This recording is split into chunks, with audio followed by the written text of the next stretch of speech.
The Supreme Court has just redrawn the boundaries of American trade policy, ending the era of sweeping executive-imposed tariffs justified by national security. This landmark ruling shifts the power over trade back to Congress, demanding greater accountability and transparency in economic decisions that affect every American. No longer can tariffs be imposed overnight, driving up prices on cars and appliances. Future trade disputes will now unfold in open congressional debate.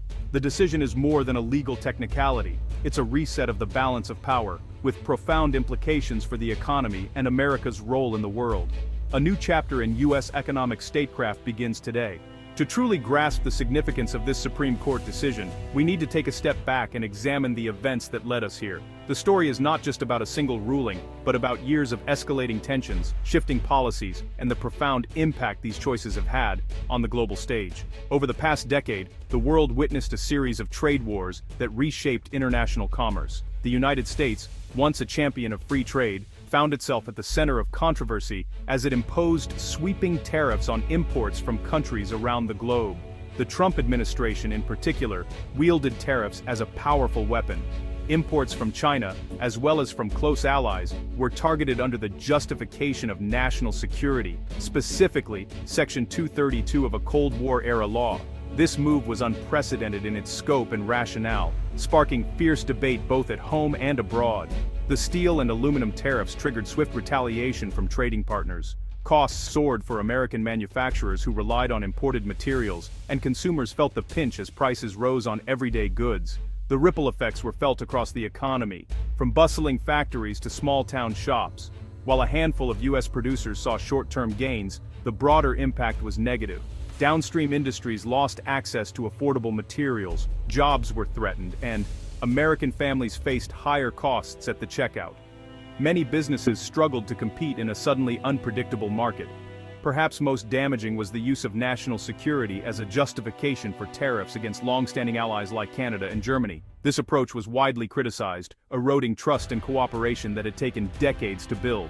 Diplomatic relations became strained, and the U.S. found itself increasingly isolated on the world stage. America's leadership in the global trading system was called into question. Allies and rivals alike began to challenge U.S. actions, and the very foundations of international trade rules were shaken. The stage was set for a dramatic legal confrontation. The volatility and controversy of these years made a Supreme Court challenge not just likely, but inevitable. The nation watched as the highest court prepared to weigh in on the limits of executive power in trade policy.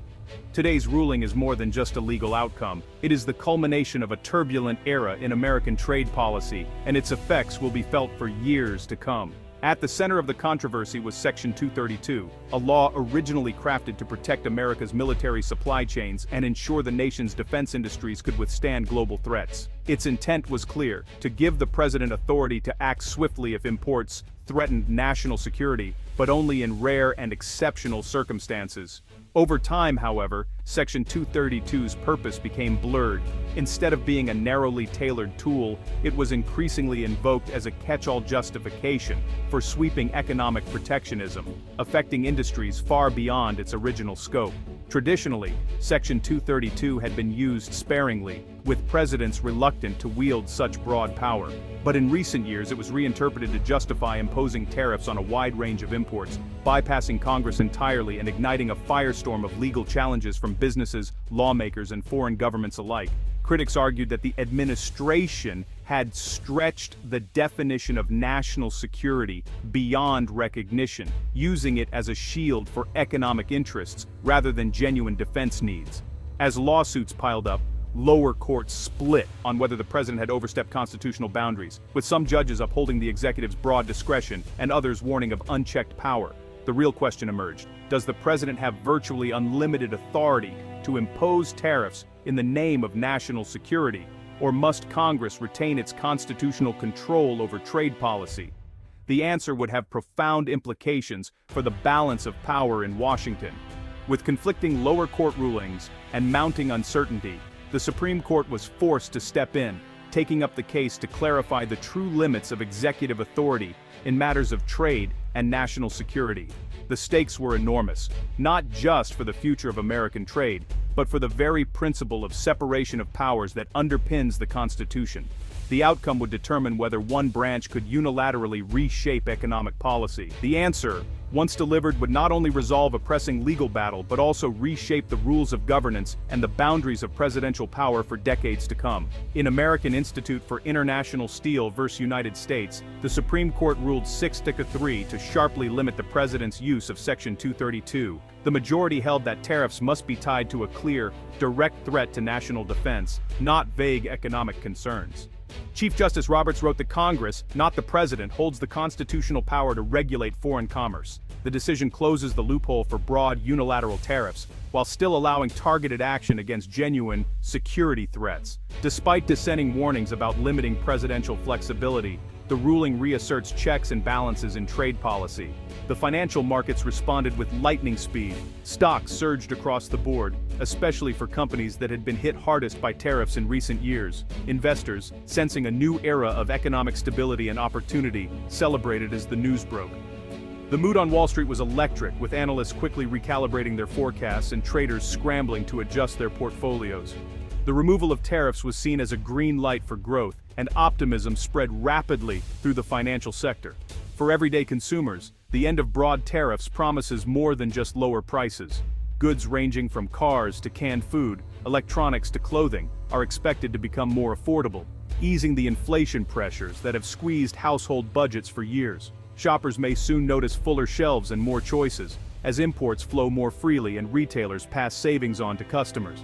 This shift could boost consumer confidence in spending, giving the broader economy a much-needed lift. However, not everyone is celebrating. Steel and aluminum producers, who had benefited from protectionist policies, now face renewed foreign competition. Workers in these industries are anxious about job security and future investments, as companies reassess their strategies in a more open market. Union leaders and factory managers are bracing for tough decisions ahead, knowing that some plants may struggle to stay competitive. The ruling has triggered a complex and immediate unwinding of tariffs. Customs agencies and businesses are scrambling to adapt to the new rules, updating paperwork, renegotiating contracts, and rerouting shipments. The logistics of reversing years of trade policy are daunting, and the transition is expected to be bumpy for many. Legal battles over past tariff payments are almost certain as companies seek refunds or challenge old penalties. In the short term, some supply chain disruptions and border delays may occur as everyone adjusts to the new landscape. The legal and logistical fallout could take months or even years to fully resolve. Still, most economists agree that removing these tariffs will ultimately boost long-term U.S. growth and stability. The expectation is that increased trade will drive innovation, create new jobs in other sectors, and strengthen the overall economy, even if some industries face painful adjustments. The decision highlights the difficult trade-offs at the heart of economic policy, helping some groups while hurting others. It has sparked passionate debate across the country as communities weigh the benefits of cheaper goods against the risks to local industries and jobs. America's approach to trade has fundamentally changed overnight. The nation now faces a new chapter filled with both promise and uncertainty as it navigates the complex realities of a global economy. The Supreme Court's decision reverberated worldwide, mending rifts with allies angered by U.S. tariffs. Leaders from Canada to the EU welcomed the ruling as a return to fair play and a chance to rebuild trust. The U.S. can now lead more effectively on global challenges, working with partners instead of alienating them. The decision also signals a shift in strategy toward China, away from unilateral tariffs and toward coordinated alliance-based responses. Section 301 tariffs on China remain, but the message is clear. Future trade actions will require broader consensus. America is poised to re-engage in multilateral trade efforts, strengthening its hand against unfair practices. The ruling paves the way for a more collaborative, effective U.S. foreign and economic policy. With executive power curbed, Congress must now take the lead in shaping U.S. trade policy. Lawmakers face the challenge of updating old statutes for a world of cyber threats and complex supply chains, balancing security with economic openness. The days of quick unilateral tariffs are over. Future trade disputes will be settled through debate, diplomacy, and new agreements. This moment demands a national conversation. How do we protect workers, keep prices low, and compete globally without sacrificing alliances? The Supreme Court has clarified who decides. Now, the hard work of crafting a fair, modern trade doctrine begins. America's economic future will be written not by executive order, but by the people's representatives.